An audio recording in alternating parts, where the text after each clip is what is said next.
segitunya nenek cuma mau jalan kaki lagi ngadek. Kok malah dipanggil duluan. Nyenengin dikit lah nenek gitu kan. Apalagi kalau mami papi lagi berantem itu saya yang tahu nenek nangisnya kayak apa. Nah terus nenek tuh ngajarin saya selalu kebaikan, berbagi, ngasih masuk ke tempat pembuangan sampah, bagi kue, kacang ijo kayak gitu segala macam. Sampai jujur dulu saya nggak suka. Karena jijik kan ngelihat ingus sampai ijo-ijo apa segala saya disuruh ngasihin, suruh ajak main, yang namanya masih TK masih kecil-kecil gitu kan kok. Tapi akhirnya jadi terbiasa. Jadi buat saya panutan. Nenek orang baik. Kok cuma mau minta jalan ke gereja aja kok nggak dikasih? Kenapa diambil? Itu sebelum saya dapat jawaban saya nggak mau ke gereja. Padahal lagi itu nenek tuh yang selalu dulu tuh kan ada kayak sekolah minggu ya kok. Itu kan belajar Injil. Warahmatullahi wabarakatuh. Alhamdulillahirrabbilalamin. Wassalatu wassalamu ala rasulillah. Senang sekali berjumpa kembali di channel Donitan, dan malam hari ini kita berada di sebuah segmen yaitu Happy Mualaf bersama dengan Cik Vivi. Panggilannya Cik berarti ya? Boleh. Jangan emak dong ya. Cik Vivi. Masya Allah. Masuk Islam tahun? Tahunnya 1988 awalnya. 88? Iya. Buset. Lama bener. Iya, 1988 itu awal, tapi sujud sendiri, syahadat sendiri.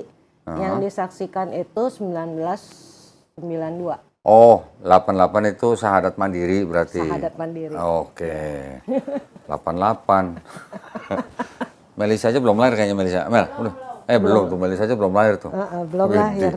Banyak yang belum Umur lahir. berapa waktu itu 88? Waktu itu masih umur 14 tahun. Oh, 14 tahun. Berarti masih kelas berapa? 2 SMP? SMP, kebetulan sempat nggak naik sekali jadi SMP kelas 1. Oh, kelas 1 SMP. Kelas 1 SMP udah masuk Islam?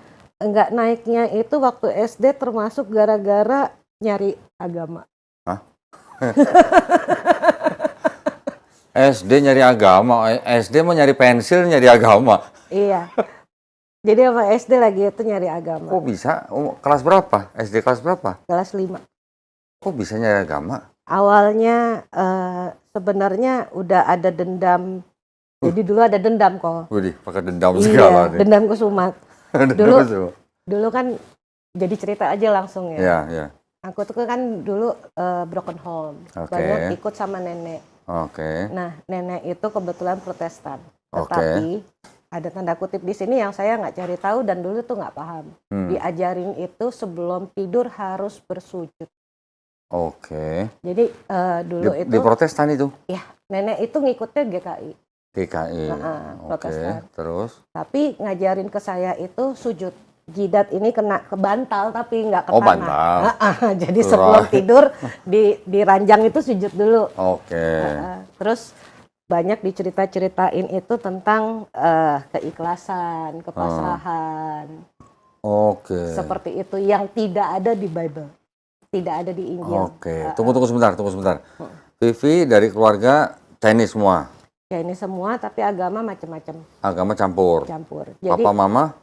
Dulu itu papi mami itu Protestan. Terus? Nenek Protestan, terus? Tapi nenek yang satu lagi Buddha. Saya sendiri di sekolahin TK SD itu Katolik. Terus ya itu dulu tuh lagi kecil kan kalau di Protestan itu kan ada baptis kok. Kebetulan karena broken home, saya yang dari 4 saudara itu saya yang nggak kebagian. Nggak kebagian baptis. Ntar dipanggil, bajunya udah disiapin, dipanggil, bapaknya nggak ada, papi nggak ada, nanti mami yang nggak ada, kayak gitu lah. Akhirnya nggak kesampean nih dibaptis, bajunya aja yang disiapin. Nggak kesampean dibaptis berarti nggak dapet amplop berarti? Nggak ngerti, dah baptis kayak gimana juga nggak tahu.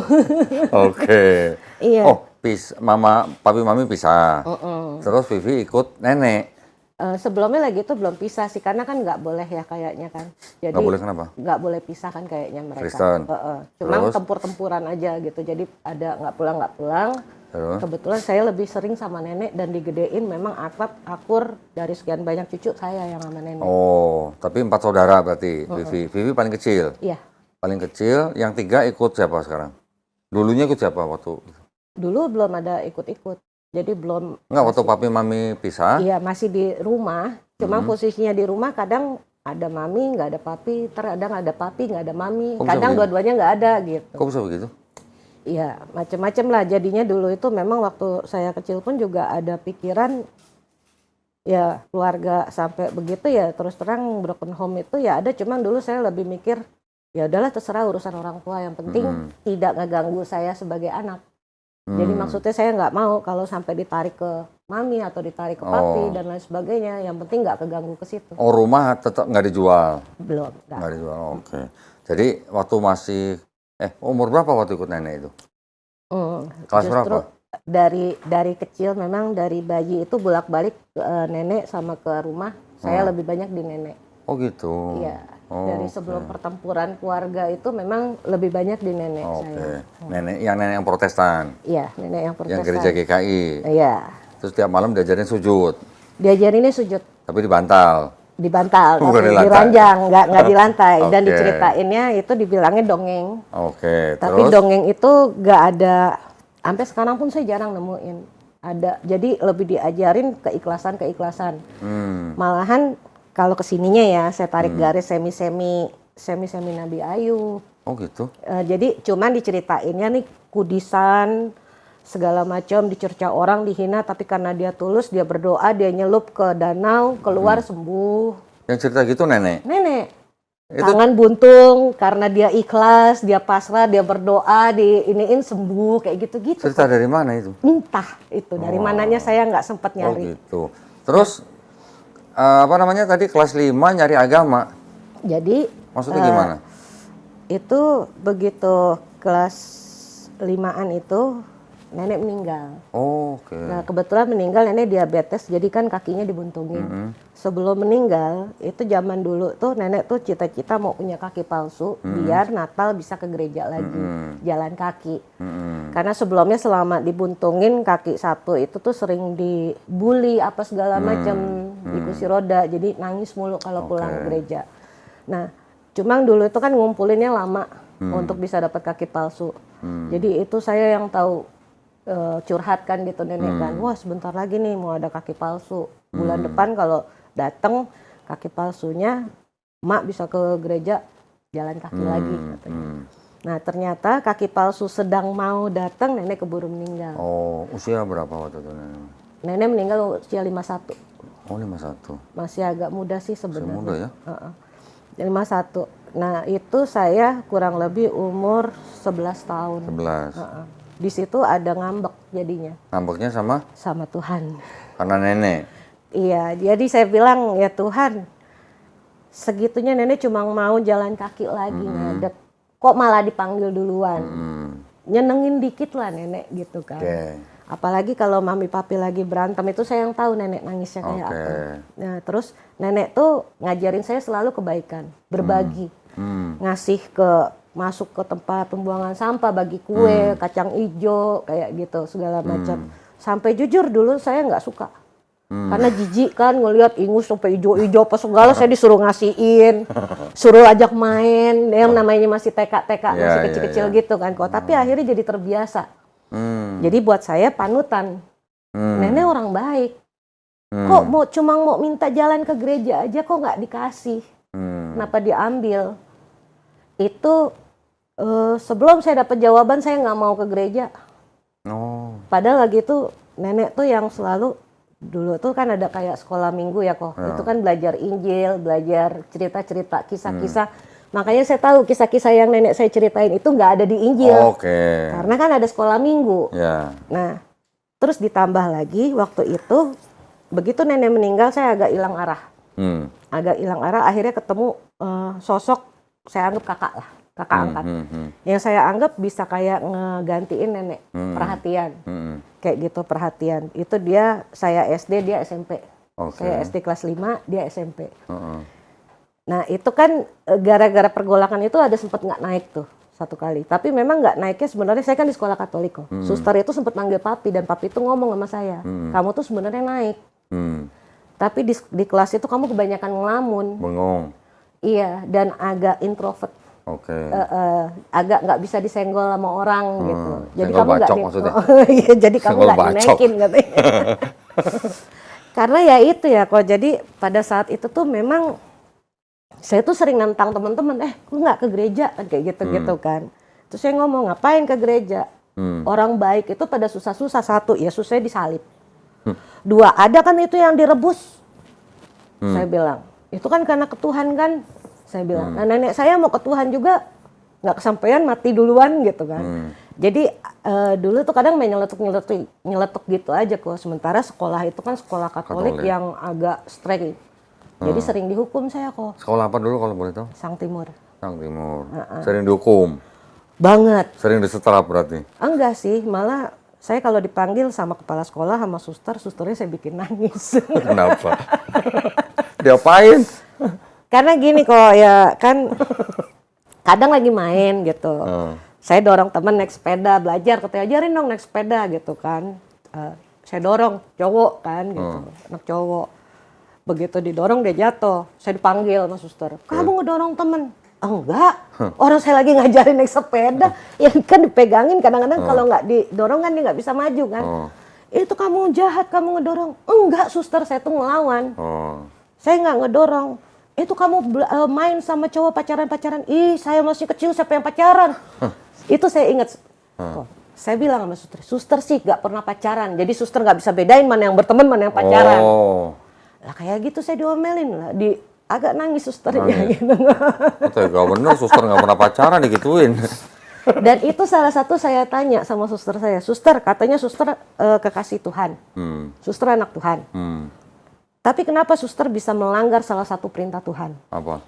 Beranak pinaklah kamu dan menyebarlah ke seluruh muka bumi. Kan suster nggak ngejalanin.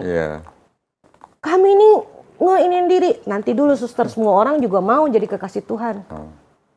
Kenapa suster yang melanggar tapi suster bisa? Kenapa giliran melanggar yang lain terus nggak bisa? Nggak boleh. Saya bilang nggak boleh. Jadi itu saya dianggapnya introvertnya begitu. Padahal bukan introvert, kritis harusnya. Bukan introvert itu mah. Kritis harusnya. Kan? Ngelunjak itu mah. Ngelunjak emang. Jadi kadang-kadang diskors. Okay. Udah kamu nggak boleh sekolah. Suster ngejawab enggak, ngeskors doang gitu. Jadi ya agak berontak kok. Nah terus balik lagi tadi. Kenal deket sama saya anggap kakak itu memang cowok. Beliau itu anak yatim, anak satu-satunya. Ibunya tuh jualan gado-gado. Orang Katolik juga? Katolik juga. Terus? Jualan gado-gado. Tapi dia perhatian gitu mas. Ngomong-ngomong tinggalnya di mana waktu itu sama Tanjung Duren. Tanjung Duren? Iya. Dekat mananya Pasar Kopro? Sebelum Pasar Kopro saya dulu di belakang Polsek. Walah. Gue dulu pernah jualan bawang putih di Pasar Kopro. Bawang putih Pasar Kopro mana nih? Pasar Kopro. Saya dari Pasar Kopro Masing Pasar Gemari, terus tahu nggak Pasar Gemari? Pasar Gemari itu dekat Citraland. Oh, di belakang Citraland. Itu dulu deket pasar dadakan itu. Dekat Gang Macan berarti. Iya, itu dulu dibilangnya titik-titik rawan semua itu. Nggak, dulu waktu gue masih kuliah, pernah gue jualan bawang putih di Pasar Kopro. Waktu itu dapat dari temen, gue bawa ke Pasar Kopro 100 kilo kalau nggak salah. Tahun berapa kok? Tahun berapa ya? 91 atau 92 lah. 91, 92 berarti nggak ketemu. Saya udah nggak di situ kan. Nggak di situ. Jualan, nawarin ke atas gitu buat contoh. Ada yang 50 kilo, gue yang manggul ke atas. Iya, masih tangga biasa. Nah, waktu kelas 5 SD itu, terus nggak naik gara-gara sering diskors. Iya, sering nggak masuk juga. Sering nggak masuk. Gitu. Terus udah gitu, memang nah itu boomingnya gara-gara yang ada saya anggap kakak angkat itu sih. Terus? Itu kan meninggal juga. Umur berapa? SMP waktu itu dia. Meninggal? Iya, meninggalnya kecelakaan. Oh, kecelakaan. Nah, kecelakaan naik motor. Karena kecelakaan naik motor di Sang Timur ini kan agak streng sekolahnya. Jadi itu rame gosip, viral lah kalau zaman sekarang bilang. Anak nakal, matinya juga kan ketabrak motor katanya. Terus? Padahal buat saya kan dia ini nggak nakal loh. Dia anak yatim, dia sering bantu ibunya. Ya, jualan gado-gado apa segala macam. Saya yang tahu gitu, sampai ke saya pun juga perhatian banget gitu kan. Nah, di situ mulai orang-orang saya ajakin berantem kok. Nggak usah lu bilang anak nakal, wah neraka tuh neraka, pada ngomongnya gitu kok. Nggak usah lu bilang anak nakal neraka. Lu bisa jamin kalau diri lu masuk surga. Ah, lu juga Kristen bohongan katanya, nggak pernah. Kan kalau di Katolik kan ada aku dosa. Tapi kan yang udah di Katolik, saya kan beda. Jadi saya juga nggak ikutan. Misa juga mereka pada makan roti, saya nggak. Gitu kan. Nah, itu tuh di seolah-olah lu kan juga nggak makan roti persembahan gini apa segala macam. Itu yang mati makan. Saya bilang gitu. Jadi ribut kok, berantem. Tunggu, waktu kelas 5 SD, nenek meninggal. Enggak, nenek meninggalnya kelas 4. Oh, kelas 4. Kelas 5-nya baru pencarian agama. Jadi dari mulai meninggal ini kan saya mulai tuh nggak ke gereja. Nah itu mulai begitu nggak ke gereja, saya nggak mau doa, itu mulai ada kayak apa ya kok ya. Jadi begitu saya nggak mau ke gereja, saya nggak mau doa, dengar azan juga saya takut. Oh, enggak. Tadi pas nenek meninggal kelas 4, terus tinggal sama siapa? Ya masih di rumah yang rame-rame itu. Di keluarga? Di keluarga. Ya itu pun juga saya tempur sama kakak-kakak yang lain. Karena dianggapnya, ini anak nenek ngapain di sini? Kayak gitu-gitulah, gitu rame lah ribut. Ya kayak gitulah kok. Jadi pelarian saya tuh memang di sekolah kebetulan deket sama yang cowok itu. Ya nggak taunya baru setahun meninggal lagi. Nah begitu meninggal lagi terus dapat hujatan-hujatan, dapat judgement dari orang-orang seperti itu. Mulailah saya lebih intens ke orang ini hidup buat apa sih? Mati itu kemana? Itu SD udah mikir begitu? Iya. Jadi karena dibilang neraka itu kan ada yang bakar sampah kok depan sekolah. Itu bakaran sampah tuh saya giniin. Panas katanya 10 sampai 100 kali lipat. Nangislah saya. Kalau orang di neraka kayak begitu. Terus mereka bilang dia jahat. Buat saya dia baik. Jadi apa artinya kebaikan dengan kejahatan? Berarti saya tidak bisa pegang kebaikan dengan kejahatan. Ngapain sih kita hidup di rumah kayak begitu, sekolah, bangun pagi-pagi, pulang, belajar, tidur lagi, bangun lagi pagi-pagi, siklus apa hanya untuk itu? Nanti udah gede kerja kayak begitu juga. Siklus apa hanya untuk itu? Terus mati. Begitu mati nggak peduli mau yang sini ngomong baik, situ ngomong jahat kayak gitu kan. Yang ngeributin neraka, yang ngeributin surga.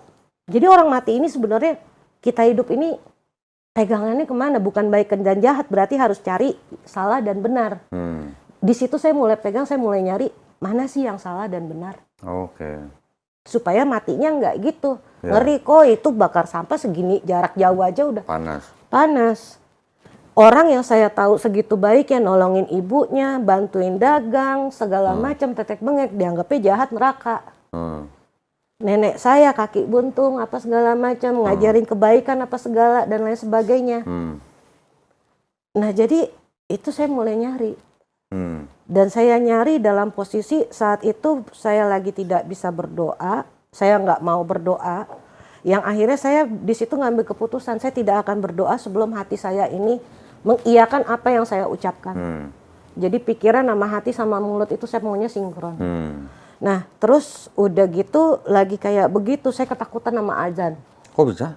Nggak bisa dengar azan, nggak bisa dengar orang ada yang ngomong baca yasin gini apa. Jadi waktu nyari itu kan saya jadi kabel kok. Saya nanya nih ke Ustadz, Ustadz jawab. Saya tanya ke pastor, pastor jawab. Nanti saya ketemu pendeta, saya tanya lagi ke pendeta. Nanti ketemu suster. Nah gara-gara itu juga nilai agama saya dari 8 dicoret jadi 6. Belak mentong. 9 dicoret jadi 5. Saya tanya, suster kok nilai ulangan jadi jelek jadi 5, kenapa dicoret 8-nya? Karena pertanyaan kamu. Saya tuh ya kan segitu saya kritisnya ya. Jadi ke suster saya ngomong, Yesus itu ngajarin jadi gembala. Saya mau jadi gembala suster, saya nggak mau jadi domba. Kamu nih domba yang hilang katanya. Suster, Yesus itu jadi gembala, kenapa kita nggak boleh ikut jadi gembala? Kenapa kita harus jadi dombanya? Kan katanya ngikutin jalannya Yesus. Jadi gembala dong. Saya bilang, itu semua perdebatan di SD dengan suster. Di SD? Iya, dengan suster. Saya dibawa ke Pasu sampai ditemui sama Romo. Romo yang dari sana, tapi cuma diempuk-empuk doang kepala saya, nggak dijawab. Saya nanya, Romo, kenapa Tuhan nyari Allah? Tuhan nyari Allah? Iya, itu Eli lama sabatani. Oke. Terus? Kan nyari Allah berarti. Lantas kenapa saya tidak boleh langsung nyari Allah? Ya itu tadi prinsipnya, kenapa saya nggak boleh jadi gembala? kenapa saya harus jadi domba, digiring-giring. Itu banyak banget permasalahan kayak gitu. Nah, terus nanti saya jawab, saya tanya sama Ustadz, saya tanya sama yang namanya SD ya kok, tapi kan saya juga nggak tahu. Saya kira Pak Haji juga udah pintar agamanya kan. Saya tanya Pak Haji, kenapa sih orang Islam katanya babi halal, haram. Pak Hajinya jawab, enggak halal kalau nggak dimuntahin katanya. Terus nanya lagi sama yang Ustadz, oh babi haram katanya gini apa? Ini sama-sama Islam jawabnya kok beda-beda kayak gitu kan. Terus udah gitu, kamu nanya apa emang sama pastor? Saya bilang, saya nanya kenapa Yesus nyari Tuhan? Saya nyari Allah bukan nyari Tuhan. Kenapa katanya Tuhan kok nyari Allah? Saya bilang gitu. Oh itu kalau kamu tahu nggak kalau di Islam itu Isa itu. Isa itu siapa? Saya bilang. Isa, dia bilang itu nabi katanya. Sama Nabi Musa, Nabi Yusuf. Nabi Yusuf siapa? Saya taunya Yosef. Oh Yosef. Yusuf juga di Bible mah. Iya kan, saya baca yang terjemahan. Kamu bacanya bahasa Inggris apa? Yang terjemahan kan Yusuf. Terjemahan Yusuf. Yosef. Bukan. Yusuf. Dulu kalau di sekolah. Mungkin lu bacanya minggu, terjemahan bahasa Inggris kali. Mungkin. Yosef. Di rumah juga ada yang bahasa Belanda sih kok. Oh iya, kalau Belanda. Ya. Saya taunya Yosef, ingatnya itu Nabi Yosef. Dikasih tahu itu ya itu yang dibuang terus yang diaklinya serigala buang ke sumur katanya itu Nabi Yusuf kalau di Islam. Oh gitu, barulah mulai kenal ada persamaan antara Nah itu Nabi. nanya Ustadz mana? Ustadz di rumah? Seketemu-temunya. Pak Haji juga, itu Pak Haji katanya. Lo ada apa-apa nanya aja sama Pak Haji. Oh. Kalau saya nanya sama teman, SMP, SMA, saya dibilangnya udah, diem. Lu aliran kepercayaan aja lu. Kafir aja lu. Saya tuh digituin kok. Buset. Karena saya nanya kenapa harus kiblat ke Mekah. Ya. Di Ka'bah ada apaan? Iya, pengen tahu kan. Saya nanya begitu dia nggak bisa jawab, saya digituin. Ya namanya masih kecil ya kok ya. Tapi kan dulu selagi saya SD itu saya menganggap yang saya tanya ini orang-orang gede. Padahal memang dia SMA, SMP, kuliah gitu kan. Saya anggap kan mereka udah gede kok. Ya namanya saya masih kecil kan. Jadi saya anggap ya orang Islam kayak gitu. Nih nggak bisa nih nanya sama orang Islam jawabannya beda-beda gitu. Kayak gitulah.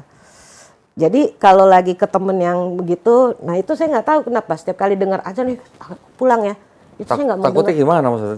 Takut apa? Takut diapain? Dok. Itu kayak dikejar-kejar kok. Nah kebetulan gini kok, waktu kecil.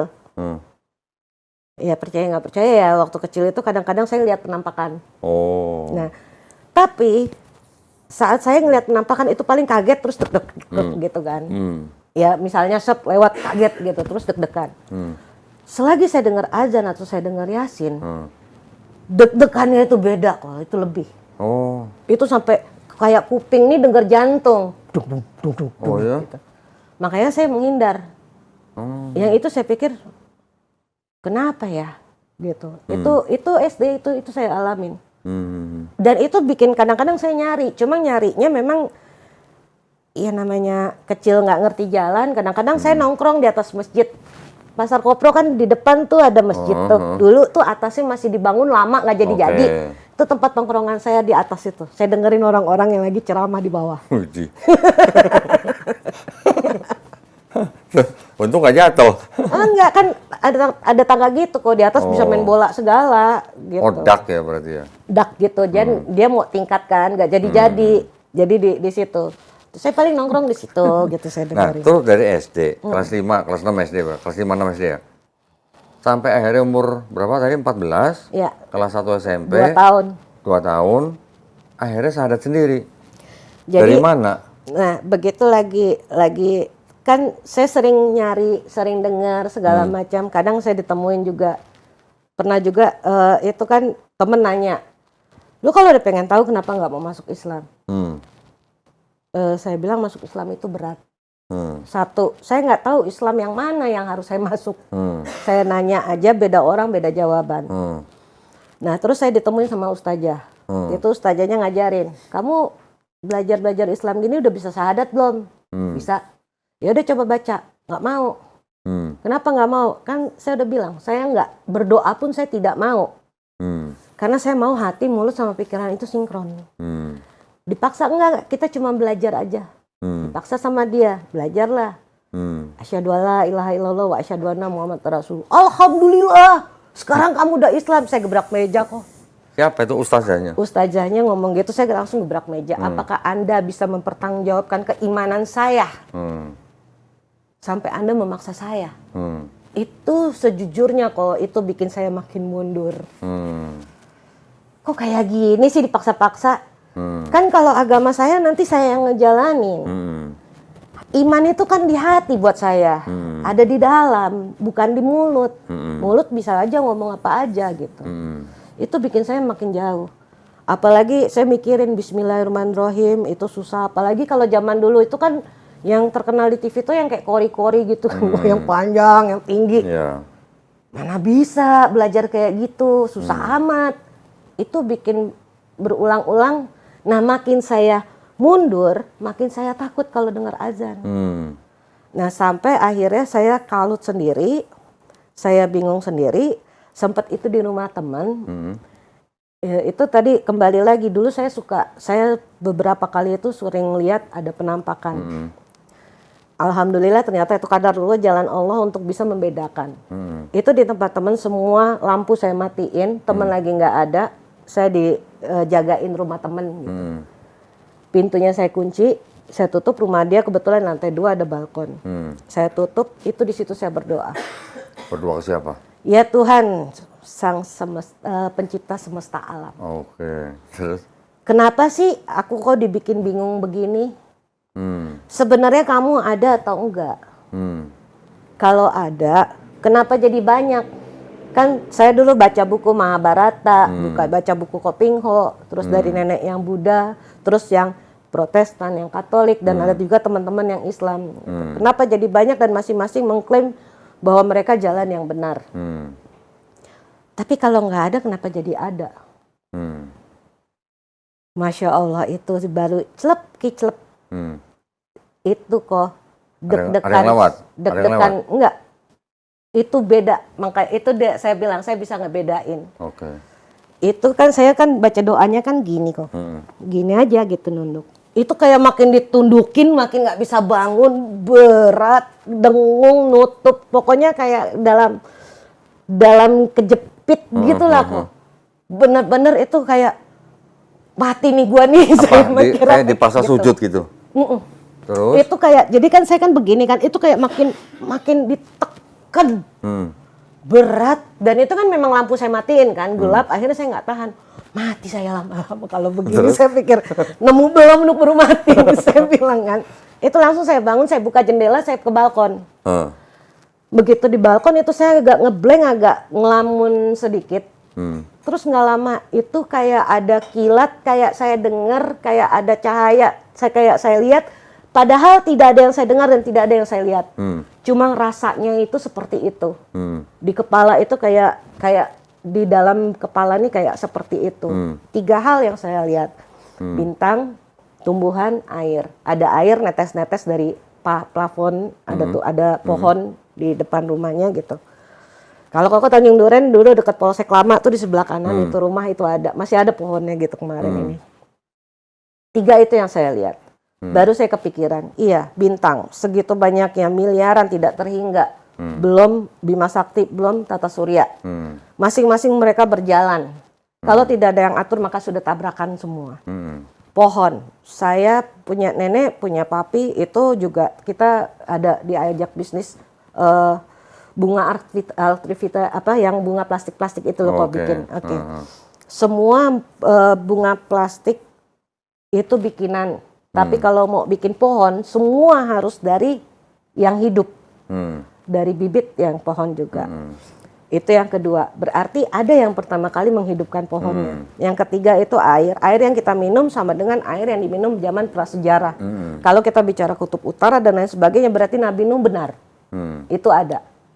Di situ saya baru berkata, ya Tuhan ternyata kamu benar-benar ada ya. Kalau gitu, tolong dong bimbing saya ke jalan yang benar. Nah, sudah kok. Dari situ kadang mimpi apa macam-macam lah. Saya mimpi tiba-tiba dibawa ke musola, Jadi tiba-tiba di sekolah kan atas nama bapak gitu. Tiba-tiba saya Allahu Akbar. Kamu apa katanya? Di mimpi nih kok. Islam saya bilang. Di sebelah sana ada yang nganterin. Itu ngomong, gimana saya ke situ? Lah kan nggak bisa apa-apa. Tadi situ saya ngapain? Udah nggak apa-apa, yang lain mah bisa dipelajarin. Yang penting iman dulu. Dianterin situ, di situ tiba-tiba saya baca Al-Fatihah atau gimana kayak gitu kan. Tapi tetap saya nggak bisa masuk kok. Kenapa? Satu, kalau saya masuk saya nggak bisa ngedoain nenek.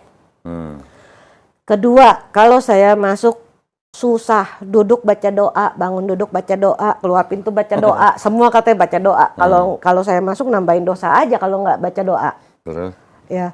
Ketiga, saya tempur nih sama keluarga. Macem-macem gitu.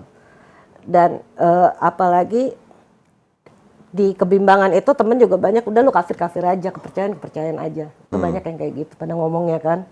Nggak ada yang ngedukung, nggak ada yang ini. Nah, lagi kayak kondisi seperti itu, saya tetap nggak masuk. Itu makin-makin azan segala macam itu saya takut. Makin takut. Tapi itu masih sekolah di sekolah Katolik? Masih sekolah. Itu Katolik? udah SMP udah di Protestan. Saya pindah Protestan. sekolah Protestan, Triana. Udah nggak ada sekolahnya sekarang. Terus? Belum lagi ya, lagi itu kalut juga masalah sekolah juga banyak. Nah pas lagi itu tiba-tiba Ramadan. Terus? Saya belajar puasa. Ngumpet-ngumpet. Nah itu kan takbiran kok. Saya pergi sama temen kan rame-rame. Di Gajah Mada apa segala macam orang takbiran. Di Gajah Mada Plaza juga ada yang takbiran. Yang ikut naik truk itu? Di mallnya juga ada yang diam di depan mall takbiran, naik truk juga pada takbiran. Duh pada takbiran, udah gue pulang deh karena takut kok dengernya. Takut. Nyampe rumah saya mau setel tip tuh, dulu kan tip radio. Takbiran juga? Dangdut kayak apa kayak takbiran semua. Sampai, kaset mana gitu kan di rumah pokoknya takbir itu tuh bener-bener ngegaung gitu semua. Di situ yang saya kayak kekepung. Saya kayak lari, di situ saya kayak terbuka, di situ saya langsung sujud. Dan di situ saya syahadat. Ya Allah ya udah saya nggak lari lagi. Itu di rumah? Di rumah. Sendiri? Sendiri. Saya langsung sujud, saya syahadat. Besokannya saya ke temen, ajarin wudhu. Temen lagi nggak sholat lagi nggak sholat id lagi temen itu. Saya nggak sholat subuh kok, taunya id. Yang ngumpul rame-rame sholat id. Jadi sama dia dibantuin aja dikucurin. Habis sholat id, saya pergi dari rumah. Habis sholat id? Ya. Terus pergi dari rumah? Ya. Kemana? Dulu sih otaknya mau nyari belajar Quran. Cari apa? Maksudnya cari rumah Quran gitu? Iya, pesantren kayak apa kayak gitu. Terus? Pokoknya mau nyari belajar Quran lah gitu. Tapi ya nggak nemu. Balik lagi? Enggak kok. Itu jadi pas lagi saya pergi akhirannya yang namanya ketemunya malah anak-anak ya tanda kutip lah, anak jalanan apa segala macam. Tapi memang mereka sih nemenin, mereka ngejaga. Terus udah gitu saya bilang kan, saya mau belajar Quran di mana? Iya nanti dikenalin, tapi nanti mulu.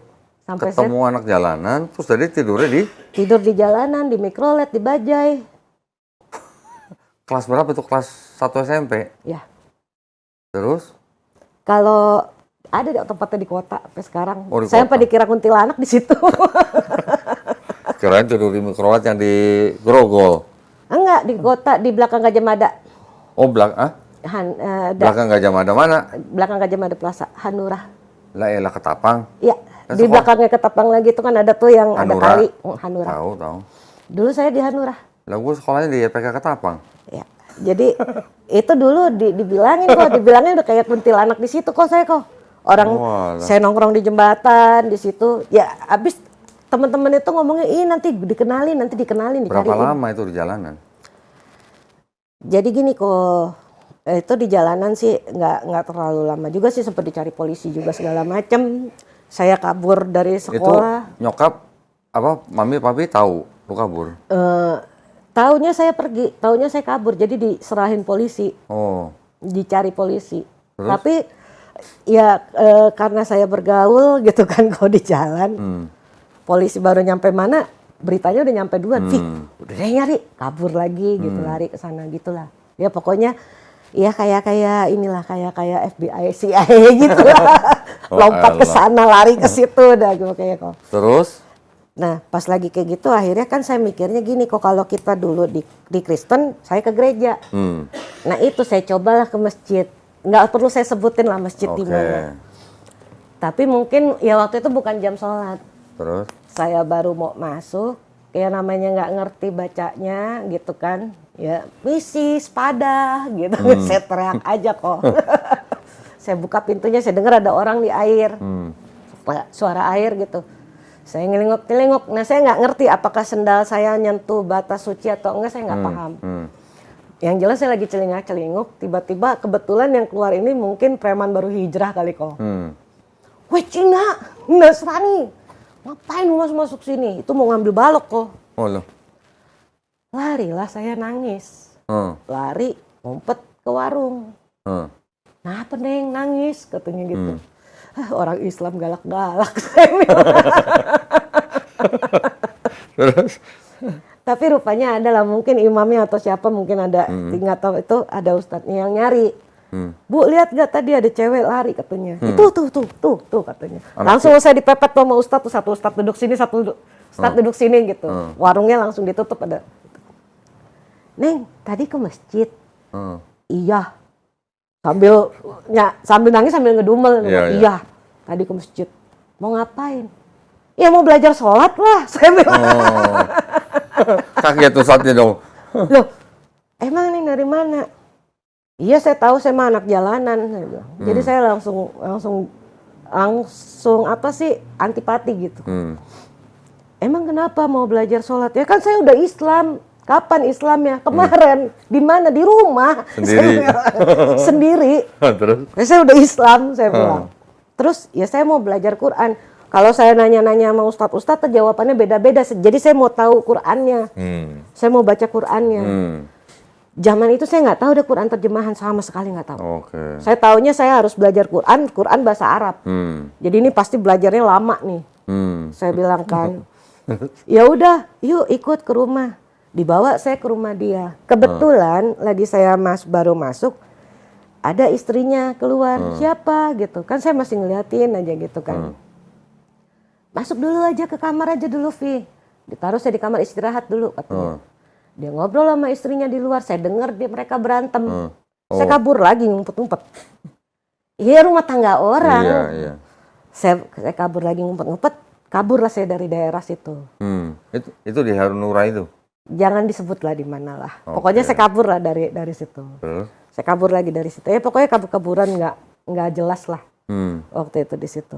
Sampai akhir-akhirannya makanya saya bilang saya syahadat 2 kali. Sampai ya namanya jalanan. Sejujurnya itu sempat ada kejerumus lah di jalanan. Memang saya temuin banyak yang nolong. Entah itu preman, entah itu maling, entah itu apa. Begitu dengar kenapa saya pergi dari rumah, itu mereka nolongin. Tapi ya banyak juga kan yang tanda kutip gitu. Loh enggak, tunggu. Tapi dari kelas 1 SMP udah kabur dari rumah, terus jadi nggak lanjutin sekolah? Enggak. Jadi waktu itu sama almarhum papi itu saya bilang, kalau di sekolah yang nggak ada pelajaran Islamnya, saya nggak mau sekolah lagi. Ya, almarhum papi? Iya, papi udah nggak ada sekarang. Papi meninggal Kristen? Alhamdulillah Islam. Alhamdulillah. Jadi setelah umur berapa waktu masuk Islam? Papanya itu? Maksudnya umurnya Vivi waktu itu berapa ketika papi masuk Islam? Udah lama kok, udah jauh, pokoknya papi itu udah nikah lagi, udah apa kayak gitu. Nggak, terus balik lagi tadi, setelah itu berarti syahadat ulang berarti? Syahadat ulangnya di Sukabumi. Di Sukabumi. Kok bisa sampai sono? Kebetulan dulu papi sama istrinya di Sukabumi. Sama istri barunya gitu, sama ibu tiri itu di Sukabumi. Terus ada masalah akhirnya rumah Sukabumi nggak ada yang urus, nggak ada yang jaga. Jadilah saya di Sukabumi, saya ngurus, saya jaga. Nah di situ teman-teman mulai nih. Jadi sejujurnya kok, saya ke Sukabumi itu udah preman abis lah, udah ngebrong jalanan abis. Ke Sukabumi itu jujur saya bawa narkoba. Nah, cuma karena papi itu punya anak tiri itu semuanya dimasukin ke Islam, sekolah Islam. Saya lagi ngisep kok. Itu ada buku anak SD, dosa besar dan dosa kecil. Itu saya baca, itu kayak kuda baru lepas kandang kok. Kayak kerinduan yang amat sangat. Karena kenapa sampai jeda 4 tahun dan sampai saya tenggelam? Karena saya masih doktrinnya Katolik. Saya masih ke doktrin, saya sudah sekali saya berbuat salah, sekali saya berbuat dosa, udah nggak pantas lagi nih. Karena memang sebelumnya saya sombong kok, asli saya sombong. Itu yang namanya di jalanan saya nggak pernah takut lapar. Karena saya bilang, saya punya Allah. Allah tuh ya Rohman ya Rohim, Maha Penyayang, Maha Pengasih. Kalau aku minta, aku tuh disayang, pasti aku dikasih. Itu sombongnya nggak kira-kira kok. Kalau kau tahu dari Hanurah itu ke Gajah Mada Plaza, sepanjang jalan itu banyak gerobak-gerobak. Itu saya kepengen apa aja tinggal ngomong. Pak, apa? Halal Pak, halal nih, hayu, mau katanya. Halal, terus minta. Iya kok, karena prinsipnya begitu. Naik bus, naik apa, bismillah, pokoknya Allah tuh sayang sama aku tuh, Allah tuh sayang. Jadi songong, jadi preman kecil. Tunggu, berarti waktu papanya nikah lagi, papanya masuk Islam? Oke, terus pindah ke Sukabumi? Iya, ada sempat pindah Sukabumi. Vivi ikut ke Sukabumi? Enggak, cuma kebetulan lagi itu, saya buka aja ya, mudah-mudahan bukan aib. Jadi lagi papi sama istrinya itu di Sukabumi, itu sempat istrinya kabur. Jadi papi nyari. Nah, jadi rumah Sukabumi kan terlantar. Jadi saya lah di Sukabumi. Nungguin rumah doang. Itu saya umur 18 tahunan. Di situ. Nah, karena kan lagi itu saya yang nggak ada kerjaan kan. Ya itu orang rumah udah tahu kalau saya masuk Islam. Orang rumah yang di Tanjung Duren? Iya, semua sama papi segala itu semua udah tahu. Jadi tempurnya saya lagi di jalanan itu kurang lebih 2 tahun lah. 2 tahun? 2 tahun lah. Habis itu ya udah pada tahu. Udah pada tahu, ya cuma ya saya, karena dari sejak masuk itu saya nganggep ini udah pilihan saya, apapun yang ada di depan saya akan hadapin. Jadi ya udah saya hadapin aja gitu. Jadi di rumah ya sempet sih kok, tadinya mau dibawa ke Boyolali lah, dibawa ke dukun lah, apalah itu sempat. Tapi sampai begitu dukunnya begitu, itu saya sempat hampir gila. Jadi sama mami itu dulu nggak tahu dibawa kemana itu sempat ngeblank. Saya taunya saat itu saya sadar itu saya setengah gila itu karena itu nggak bisa nangis, nggak bisa ketawa. Makan aja sampai disuap sama temen, mau mandi itu sampai didorong, ditarik sama temen. Itu kalau saya diem tuh sampai ngeces. Di pikiran saya tuh cuma ngapain sih, nggak enak banget. Begitu saya nyadar nggak enak banget ya, entah kalau di surga senang terus bosen, kalau di neraka sakit terus bosen. Di situ saya baru nyadar, kayaknya gue gila nih. Kok ada pikiran kayak gitu. Saya ngomong sama temen, itu sakit kok kepala, ntar dia kesini gitu kan. Sampai akhirnya dibawa, ada juga tuh sama temen dibawa, dikasih air putih, suruh usap. Ini baca bismillah, diusap baru tiba-tiba, wih kebuka. Tadi itu saya kenapa? Ya itu kata almarhum, ini banyak yang ngerjain. Nah, terus saya pulang. Dari Sukabumi? Enggak, dari jalanan itu. Tadi loncat kita kok. Iya, tadi udah sampai Sukabumi. Tadi udah nyampe Sukabumi, ini balik lagi ke jalanan. Balik lagi ke jalanan. Jadi itu saya pulang, makanya cuma 2 tahun. Saya pulang, nah di rumah itu ketemulah tuh barang-barang yang tadinya buat ngerjain, buat iniin saya gitu. Nah, sampai dibawa lah entah ke dukun, entah kemana. Tapi begitu tahu saya perginya karena saya mau masuk agama Islam, saya nyari agama, ya mereka juga nggak bisa ngomong apa-apa. Dan itu juga dibilangnya ya, ada sampai yang ngomong karena niatnya kamu, semua perdukunan ini mental. Tapi ya ada efek mungkin karena kamu masih kecil. Waktu itu tapi itu berarti sebelum ke Sukabumi? Sebelum ke Sukabumi. Makanya lagi ke Sukabumi itu karena posisi di rumah saya yang nganggur. Jadi papi lagi ada masalah, udahlah saya nungguin rumah di Sukabumi. Nah, cuma memang udah binal. Jadi di Sukabumi itu saya udah bawa narkoba, udah apa. Tapi begitu nemuin buku agama, Wah Komar nggak boleh, langsung saya matiin, saya buang semua. Nemuin buku agama di rumah itu? Di rumah itu buku anak SD, dosa besar dan dosa kecil itu. Iya. Cuma buku itu, dosa besar dan dosa kecil. Tapi jadi kayak kerinduan yang amat sangat gitu kan. Karena kan selama 4 tahun ini kan saya ngomongnya doang Islam. Iya. Tapi nemu jalannya emang enggak. Enggak sholat juga berarti? Enggak, keseret sana keseret sini. Itu saya baru bisa Al-Fatihah. Terus bisa Al-Ikhlas, Anas. Al-Falaq aja belum gitu kayaknya. Belum trikul berarti? Hah? Berarti belum trikul berarti? Belum trikul, baru tukul. Baru tukul. Terus dari Sukabumi kemana?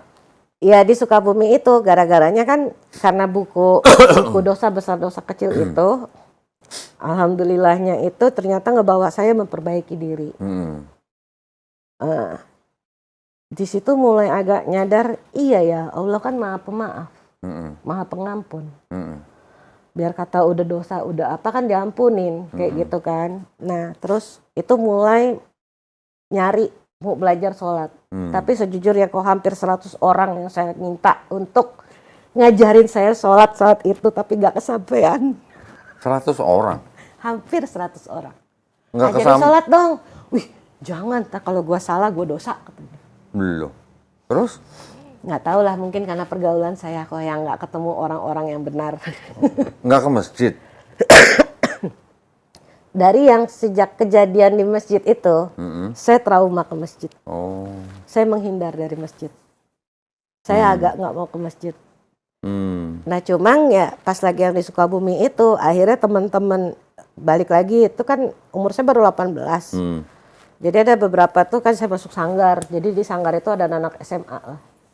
Lah itu setiap kali jam sholat saya gojok-gojok, ayo dong sholat. Ngapain saya mau ngikutin dari belakang gitu. Nah itulah akhirnya saya dikenalin ke masjid sama teman itu. Nah barulah di masjid tuh dibaiat lagi. Ini Sukabuminya di kota berarti? Enggak juga sih. Kabupaten, cuman dekat ke kotanya. Saya kan dulu di Cikukulu tuh. Nah cuman masjidnya di kota Sukabuminya. Terus dibawa ke masjid, akhirnya sahadat ulang di masjid? Sahadat ulang di masjid. Terus baru belajar Islam? Belajar dikit-dikit juga. Baru ketemu ada yang ngajarin sholat gitu? Iya ada baru ngajarin. Itu pun juga, tenang aja Vi, gak apa-apa, masuk aja ke masjid, gak apa-apa katanya. Tenang kita jagain gitu. Soalnya jadi dari yang sejak begitu dimaki itu tuh gak tahu kok, jadi kalau di masjid tuh jadi kayak maling saya tadinya gitu. Kan kalau dulu nggak hijab kan, minggir, begitu ada yang negur lari gitu. Enggak lari gitu. Jadi kalau misalnya mau sholat, buru-buru pakai mukena, cari yang paling pojok, paling ujung. Udah buru-buru aja kayak gitu. Itu setelah sampai di masjid itu pun keluar itu masih agak trauma sama masjid. Puluhan tahun saya agak trauma sama masjid. Lama juga ya? Lama juga. Saya nganggap ya mungkin nggak diterima gitu. Saya nganggap gitu. Agak panjang. Gak apa-apa, ini justru menarik nih ceritanya nih. Jadi dari sahadat mandiri sampai sahadat di masjid itu berapa lama jadi? 4 tahun kira-kira? 4 tahun. Keburu hancur-hancuran dulu. Udah sahadat mandiri malah nyasar sono nyasar sini dulu berarti? Nyasar dulu. Kau mengambing dulu. Setelah sahadat ulang di masjid baru bener belajar Islamnya? Enggak terlalu bener juga sih. Ya. Berapa lama lagi? Ya bener 2 tahun, nanti belok 3 tahun. Waduh. Bener 2 tahun, belok lagi. Kayak gitu lah. Sampai akhirnya bener-bener bener? Nggak tahu. Mungkin ya alhamdulillah belasan tahun yang lalu saya ketemu suami. Jadi lagi saya di Sukabumi itu, saya jujur aja, lagi saya di Sukabumi itu, saya udah punya anak. Tapi saya single fight. Jadi dibaiat lagi segala macam, dan itu sampai belasan puluhan tahun kemudian masih single fight. Sampai akhirnya saya ketemu sama suami yang sekarang itu baru berapa belas tahun yang lalu. Jadi ya mulailah gitu. Kalau suami kan bisa ngikutin. Karena kalau dulu sama Ustadz itu kadang kan ngelannya masih. Tapi di Sukabumi itulah kok 4 tahun, setelah 4 tahun itu saya baru tahu bahwa Al-Quran itu ada terjemahannya. Baru tahu kok. Di Sukabumi 4 tahun kok. Makanya saya bilang 4 tahun itu Emang Makanya sebelumnya nggak pernah ngeliat Quran gitu, nggak pernah buka Quran? kan di jalanan kok. Iya. Kalau lagi di rumah juga nggak bergaul. Oh. Jadi memang agak nutup. Ya sempat lagi itu juga kalau dibawa sama kan mami saya, ayo ikut kemana ke Ustadz gitu, Bang. Ya nggak taunya itu. Mami masih ada atau? Alhamdulillah masih. Masih. Tapi lagi stroke sekarang. Oh, stroke. Masih Kristen? Konghucu.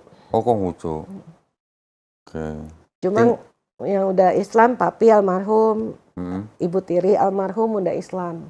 Oke. Malah ibu tiri indah banget 2 minggu sebelum meninggal syahadat lagi gitu kan.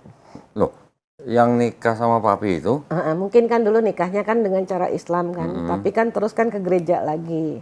Walah. Nah, tapi sebelum meninggalnya itu udah sampai Syahadat. punya sertifikat mualaf lagi gitu segala. Ya udah banyak, kakak juga udah mualaf. Kakaknya Vivi, yang mana, yang nomor berapa?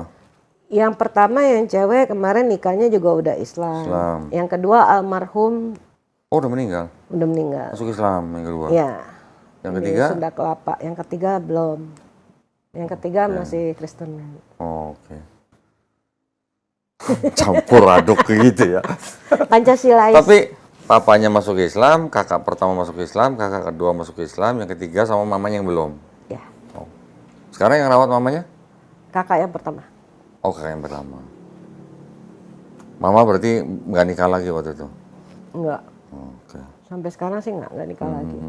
Sekarang Vivi apa kegiatannya apa? Ini lagi nunggu panggilan aja kok, antara panggilan manusia atau panggilan Tuhan.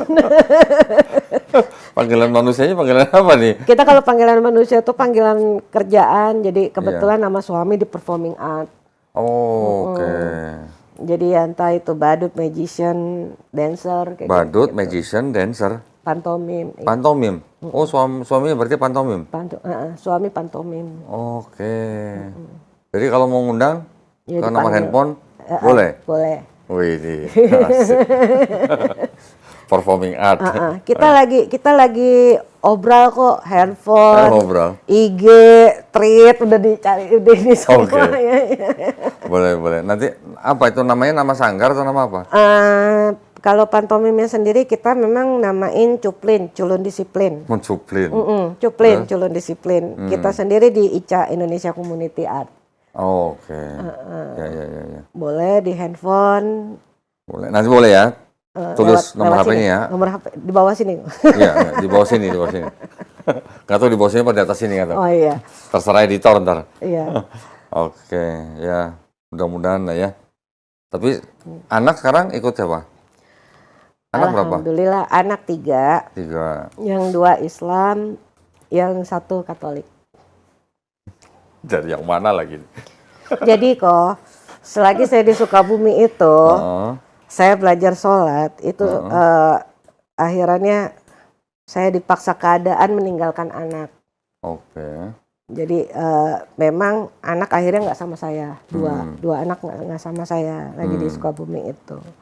Jadi ya begitulah dibawanya ke Katolik. Yang 1 malah tadinya Buddha, begitu SMP sempat saya tarik ikut saya, akhirnya mualaf juga. Alhamdulillah. Jadi lagi itu yang ikut sama saya 1 aja yang paling kecil memang. Ya, yang Katolik itu berarti anak keberapa? Kedua. Anak kedua. Tapi nggak tahu juga sih. Kemarin, cuma ya memang jarang ketemu. Jarang ketemu, ya paling bisa ngedoain aja. Dari dulu ya cuma bisa ngedoain. Kalau ketemu ajak aja ke sini. Insya Allah pengennya. Kok juga kalau ke daerah-daerah kota apa segala nanti siapa tahu bisa ketemu janjian di luar. Iya, ya boleh. Siapa tahu. Kalau lagi kebetulan gitu. Iya. Ada di sini, saya ikut-ikut lah. Iya. Alhamdulillah deh kalau gitu. Alhamdulillah. Baik, cukup atau ada yang mau ceritain lagi? Ada yang ketinggalan? Apa ya? Apa? Nah, mungkin ada pesan-pesan buat teman-teman yang sudah muslim apa yang belum muslim gitu. Oke, pesannya mungkin 1 kok. Dulu saya pernah sering bertanya, ya Allah kenapa? Ya Allah kenapa? Saya sendiri, ya itulah mau bisa sholat, mau belajar sholat aja sampai ninggalin anak. sampai harus ada pilihan-pilihan. Waktu saya bertanya-tanya gitu, nah itu saya baru ketemu Quran terjemahan, itu saya buka. Apakah kamu dikatakan beriman sebelum kamu diuji dan tunduk? Iya. Itu aja yang dipegang. Oke. Meskipun ya saya juga nggak tahu ya keimanan saya, yang namanya kita udah ngerasain dipongpang-pamping, nanti di atas nanti di bawah. Tapi satu yang saya pegang, mudah-mudahan ya insya Allah mati saya ya Islam. Husnul khotimah insya Allah. Khotimah, amin. Insya Allah. Itu aja. Siap. Karena memang nggak mudah kok. Kalau lagi masih zaman dulu kayaknya dunia persilatan, astagfirullahaladzim. Otak ini kayaknya dibongkar pasang gitu kan. Waduh. Kayaknya gitu, ditarik sana ditarik sini gitu. Tapi yang menarik kok dari SD kok udah mikirin agama gitu ya. Alhamdulillah ya, mungkin itu mungkin hikmah broken home dan kehilangan waktu kecil itu, jadi kayak hilang pegangan. Tapi ya dulu ya yang saya pikirin sebenarnya itu kok, saya nggak suka rutin. Saya nggak suka kayak tidur, bangun cepet-cepet sekolah, pulang dan lain sebagainya rutin. Begitu terus, nanti kerja juga kayak begitu terus. Itu satu pikiran saya hidup buat apa? Dan kenapa hidup? Itu. Jadi mungkin itu memang dari kecil saya ingat banget. SD saya punya pikiran begitu, kayak gitu kan. Nah lagi sekolah minggu juga itu ada, alhamdulillahnya memang dikenalkan sama kisah-kisah dongeng-dongeng yang ikhlas ke pencipta, ke Tuhan dan lain sebagainya. Nah sekarang kan sholatnya rutin. Iya, sehari kan 5 waktu. Maksudnya itu kan kayak doktrinnya tuh beda. Makanya saya bilang waktu dulu itu kan terpusatnya baik, jahat. Oke, enggak, maksudnya kalau sekarang sholat rutin sehari 5 waktu, ya itulah tujuan hidup. Iya, Buat kalau beribadah. bukannya Salah satunya sholat. bukannya ngejar dunianya doang Iya. kan. Jadi maksudnya itu. Jadi ada tujuan akhir. Kalau dulu kan kok cuma ngejar dunia gitu maksudnya. Akhirannya kan kosong gitu. Itu sih lebih ke situ. Jadi buat apa gitu. Karena dulu nggak tahu sholat itu, makanya buat apa. Kalau sekarang ya buat sholat kita jawabnya kan. Iya. Kalau sekarang. Ya kalau dulu ya akhirnya ngejelimet, jadilah dimusuhin itu kan, sama suster dimusuhin. Sama teman Ya dimusuhin. lagian lu, suster nggak pernah pacaran, dibilang nggak pernah pacaran. Jadi Iya kan, tega bener. Iya kan begitulah. Saya dulu mikirnya kan gitu. Kalau memang istilah baik dan jahat kan suster sendiri pengennya jadi kekasih Tuhan, tapi ngelenceng dari ajaran. 10 perintah Allah loh, itu yang kayaknya kan itu kan dulu pakem banget kan. Bukan 10 perintah Allah itu mah. Itu mah perintah ketika yang Adam dan Hawa. Adam Hawa. Iya, yang perintah beranak pinak. Ya, itu mau perintah ketika habis penciptaan Adam dan Hawa. Bukan 10 perintah Allah. Oh, saya tahunya itu 10 perintah Allah. Dulu sampai saya bilangnya sama suster juga begitu. Suster. Terus ya gitu, banyak-banyak sih kok. Ya, alhamdulillah. Mudah-mudahan ini dengan ceritanya Civivi ini ya. Ya mudah-mudahan bukan aib. Walaupun sempat naik turun, tapi maksudnya kita bisa ngambil pelajaran. Berarti ketika dulu Civivi syahadat ulang di masjid, mungkin pembinaannya juga kurang. Iya. Nah itu ya. Jadi pembinaan untuk orang-orang yang baru masuk Islam itu memang boleh dikatakan krusial. Penting. Krusial ya. Kalau enggak, begini. Contoh lah ya maksudnya ya. Yeah. Tapi maksudnya dari situ kita belajar bahwa orang memang masuk Islam perlu ada pembinaan. Yeah. Ya, itulah yang kita lakukan di Yayasan Garda Mualaf Indonesia. Jadi mudah-mudahan bisa nebus, mungkin sudah ditebus gitu ya dengan amin. Ya gitu aja. Maksudnya nebus ini nebus dengan apa yang ketinggalan dikerjakan sekarang. Oke. Iya. Kamsia nih berarti ini. Kamsia ya Vi ya, mudah-mudahan ceritanya bermanfaat buat yang lain. Sama-sama. Terima kasih banyak buat perhatiannya para pemirsa. Mudah-mudahan kita semua dapat manfaat dari cerita ini ya. Barakallahu fikum, kita pamit undur diri. Wabillahi taufiq wal hidayah. Wassalamualaikum warahmatullahi wabarakatuh. Waalaikumsalam warahmatullahi wabarakatuh. Alhamdulillah.